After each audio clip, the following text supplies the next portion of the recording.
Hi, welcome back to Waxing On. Today we're revisiting an artist we talked about again quite a while ago, but I don't think I mentioned this album at the time. I'm talking about Warren Zevon, and it was a pretty popular show for us. Today I'm looking at Warren's album, The Wind, and it's the last release by Warren. Now, I think in the earlier episodes I talked about one of my favorite albums I had was Bad Luck Streak and Dancing School. And we've got another live one that I'm going to come back to in a couple of weeks again when we're revisiting here and talk a little more about it, because the live album was really exceptional. This album, let me see what we've got here. The date, August 2003. So that's 20 years ago, right, man? Hard to believe that. It was recorded shortly after Warren was diagnosed with cancer, and he went into the studio, completed one more studio album, and it was released about 2 weeks before his passing. But hard to believe that was 20 years ago. It just amazes me. A great album. It 3 Grammy nominations, 2 Grammy Awards, one for folk album, if you can imagine. We've got folk in there, but some great guests on it, some great tunes. If you haven't listened to a lot of Warren Zevon, this one was not like, let's say we went out and did Werewolves in London, things like that. It's a little different kind of album. I mean, this was the last album he was putting together. He knew it was the last album he was putting together. He had a bunch of friends come and help him out. They did a really, really excellent album. Just to give you an idea who appears on this. Now, not on every song. They kind of come in and some do a couple of songs, some do maybe less. All of the tunes written by Warren or co-written by Warren. We've got Ry Cooder, Don Henley from the Eagles. Billy Bob Thornton had some vocals. Dwight Yoakam, Bruce Springsteen is appearing on here as well. David Lindley, we talked about him just last week with Jackson Brown in there as well. T-Bone Burnett, Mike Campbell from the Heartbreakers, Tom Petty, Emmylou Harris, Joe Walsh from the Eagles.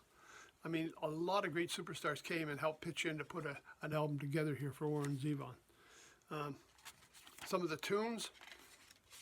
Dirty Life and Times, Disorder in the House, Knocking on Heaven's Door. That's the one song on the album that Warren didn't have input into, and it was a Bob Dylan tune.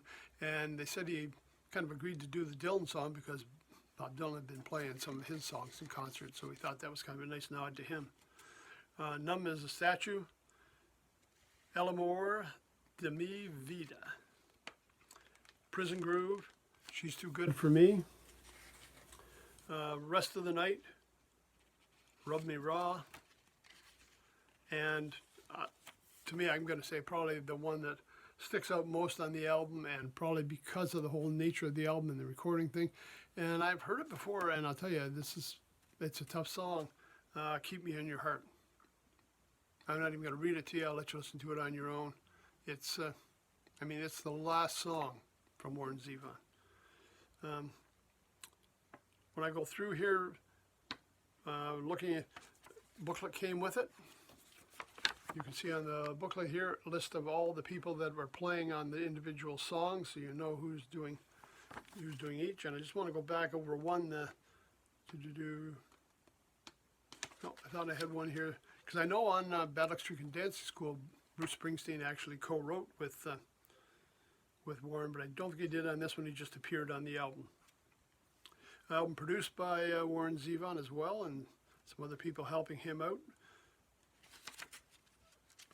Inside, we've got all the words, so you can sing along with it. And again, this is why I love hard copies. We've got the words, we've got the details on who's playing, we've got where it's recorded, we've got who's producing it. We've got a lot of information on there.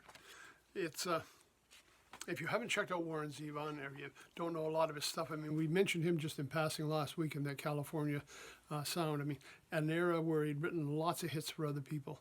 Linda Ronstadt recorded a lot of great tunes of Warren Zevon's. There was Warren Zevon, Jackson Brown, the Eagles. All of these guys were, really happening in Southern California at this time. It's a whole unique sound and a whole, it really represents that era of the 70s in California. And again, this was an excellent album. Hard to believe it's been 20 years, but well worth a listen. I just pulled it back out. I found it wasn't with my regular my regular CDs. I knew I had it somewhere, and boy, I'm glad to pull this one back out again. So give it a listen. Won't be disappointed. Warren Zevon. That's it for Wednesday. We'll be back Friday with one more show. I hope everybody's having a great week so far. We'll see you Friday. Till then, everybody take care. Stay safe. Thanks for stopping by.